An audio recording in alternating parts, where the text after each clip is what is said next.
রাজুকের server hack করে বহুতল ভবনের নকশা অনুমোদন জালিয়াতি করেছে একটি চক্র। শুধু হ্যাকিংই নয়, রাজুকের একাধিক কর্মকর্তার সিলও নকল করে তারা। এ ঘটনায় মতিঝিলের এক ফটোকপি দোকানের মালিক ও কর্মচারী জড়িতের প্রমাণ মিলেছে। এরই মধ্যে দুইজনকে গ্রেফতার করা হলেও মালিক পলাতক। বৃহস্পতিবার বিকেলে রাজুক ভবনে জরুরি সংবাদ সম্মেলনে জানানো হয় এসব তথ্য। হ্যাকিং ও জালিয়াতির ঘটনায় মামলা প্রক্রিয়াধীন। এই ঈদে জামা জুতো অ্যাক্সেসরিজের ডিসকাউন্ট।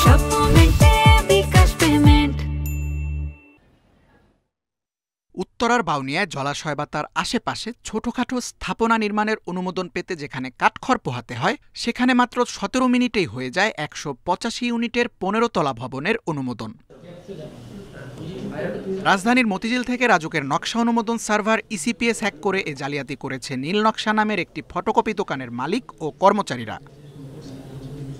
কেবল হ্যাকিংয়ের মাধ্যমে জালিয়াতি নয়, নকশা অনুমোদনের অর্থ পরিশোধের প্রমাণও মিলেছে দোকান মালিকের ব্যাংক অ্যাকাউন্ট থেকে।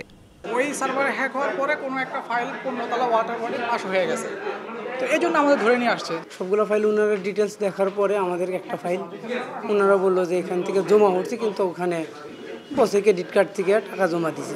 বৃহস্পতিবার সকালে দোকানটিতে অভিযান চালিয়ে জব্দ করা হয় বিপুল নকল সিল। ২ কর্মচারীকে গ্রেপ্তার করতে পারলেও মালিক পলাতক। যে নকশাটির বিষয়ে অভিযোগ রয়েছে, সেই নকশাটি সেখানে প্রণীত হয়েছে, তাদের কম্পিউটারে এটা পাওয়া গিয়েছে। এটি আপলোড করার জন্য যে জিমেইল আইডিটি খোলার প্রয়োজন পড়ে, সেটিও তারা ওখানে তৈরি করেছে। এ জালিয়াতির সঙ্গে রাজুকের কোনো কর্মকর্তা, কর্মচারী কিংবা সংশ্লিষ্ট কারো জড়িত থাকার প্রমাণ পেলে ব্যবস্থা নেওয়ার কথা জানান সংস্থাটির চেয়ারম্যান। এই নকশাটা এখানে যেখানে অনুমোদন নিয়েছে, এটা হলো একটা ওয়াটার বডি, এখানে প্ল্যান পাসের কোনো সুযোগ নাই এবং এটা হাইট রেস্ট্রিকশন আছে। এবং আমরা এটা পূর্ণাঙ্গ তদন্ত করে আমরা এখন যেটা আইনানুগ ব্যবস্থা নিব, পুলিশের কাছে হস্তান্তর করবো, রেগুলার একটা মামলা করব।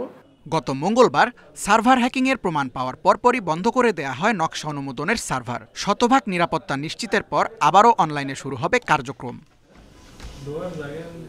Tanvir Ahmed, independent news, Dhaka.